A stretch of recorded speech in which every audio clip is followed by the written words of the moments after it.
Hi, my name is Nathan Starl, and along with my partners Sophia Howard, Paula Baez, and Rochelle Soriano, our ethical dilemma involves the opioid crisis and the role of needle exchange centers. So first, what are needle exchange centers? They are centers that provide access to sterile syringes, as well as they provide a means for these syringes to be disposed of in a safe and effective manner. These centers have become more common since the opioid misuse rate has reached epidemic levels. And the sole basis of this ethical dilemma is as follows. If there are moral needle exchange centers possible, it allows for safer use and disposal, but also contributes to a more widespread use since it makes it easier to do these opioids with the provided syringes and disposal methods that are provided. On the other hand, if there are less centers, opioid use may become more dangerous and there is an increased risk for unhealthy outcomes due to unsafe syringes and unsafe disposal methods, but it makes opioid use less desirable and less tolerable. This is relevant because drug overdoses, especially those including opioids, have been increasing over the years, especially since 2015, and they contribute to high death rates in the US every single year. And just some important factors to keep in mind while determining this dilemma are public health versus moral responsibility, bodily autonomy versus harm reduction, and legal versus professional obligations. So here's a graph showing the opioid deaths per 100,000 over the last couple of years. And as you can see, in 2015 to 2020, there is a drastic increase. So this dilemma needs to be settled on and kind of interviewed a little bit further. So first, the pros of needle exchange centers are that they can reduce the spread of infectious diseases, such as HIV and hepatitis C, through the clean syringes that are provided.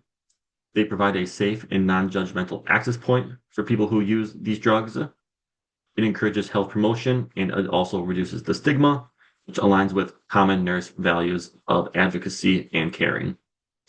Lastly, it also acts as an entryway to other health services, such as primary care and addiction treatment, which can be beneficial in the long run.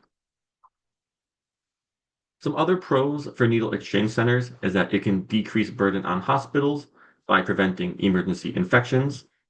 It improves the trust between vulnerable populations and healthcare providers. It's cost effective and it supports ethical nursing practices by balancing both justice and compassion. However, for every pro, there is cons as well. So the cons of needle exchange centers is that it encourages and promotes drug use because needle exchange centers provide these materials at no cost and will dispose of these materials for you as well. The provision of needles will lead to a higher abuse of the drug because it is easier to do so. And due to this, death rates will continue to increase because more people are potentially allowed to use this drug, and there's a higher chance that these drugs will be abused and then eventually can lead to an overdose and death. Further cons are that it can continue to spread infection because not all people who are using these syringes will dispose of them properly, and that there will be an increase of littering as well because more people will have access to these needles. So, due to the evidence, our group stance on needle exchange centers is that they should be eradicated and should not be functional, funded, or available to individuals. This is because we believe that if needle exchange centers were obsolete, opioid drug use and overdoses would decrease.